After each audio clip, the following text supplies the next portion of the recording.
Good morning. Recently I put up a video issuing a challenge to James White followers showing me to show a contradiction between Acts 9:7 and Acts 22:9.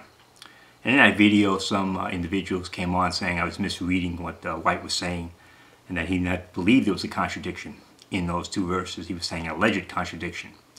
And in fact I was saying no, he believes the contradiction, and no one could show me the contradiction or the alleged contradiction.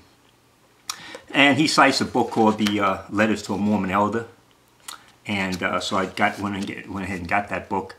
And this is final proof that when I say that James White cannot read simple English, I am not speaking incorrectly or saying that as a ad hominem. It's a simple fact, and it's clearly proved by this work here.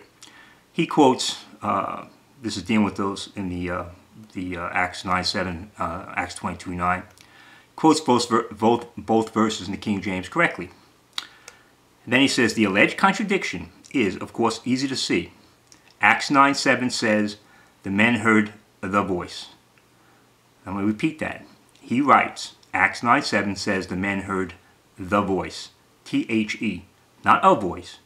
So he's got Acts 9:7 right in that passage, reading it, which says a voice, and he quotes it as saying the voice. And Acts 22:9 says they did not hear the voice. Clearly, the question is, did the men hear the voice or not?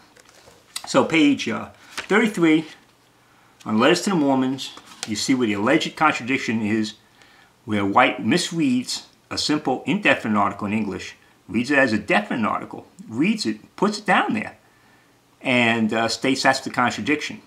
So no one was attacking White incorrectly when I put up that challenge. He definitely believed there was a contradiction because he created it.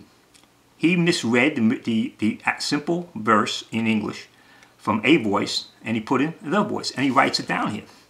So that's final proof that James White cannot read English, and will see what he wants to see when he looks at a verse. And he did believe there was a contradiction in the King James Version because he created it by misreading it and putting in the voice as opposed to a voice.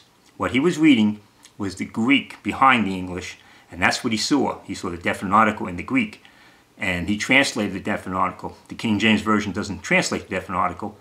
It translates as it ignores the definite article and puts in an indefinite article in English, which you're allowed to do in Greek. So if anyone wants to question it, you can look at the book right there. It's right there in black and white. Further proof that James White, for all intents and purposes, when he reads the King James Bible, is functionally illiterate. Amen. Thank you.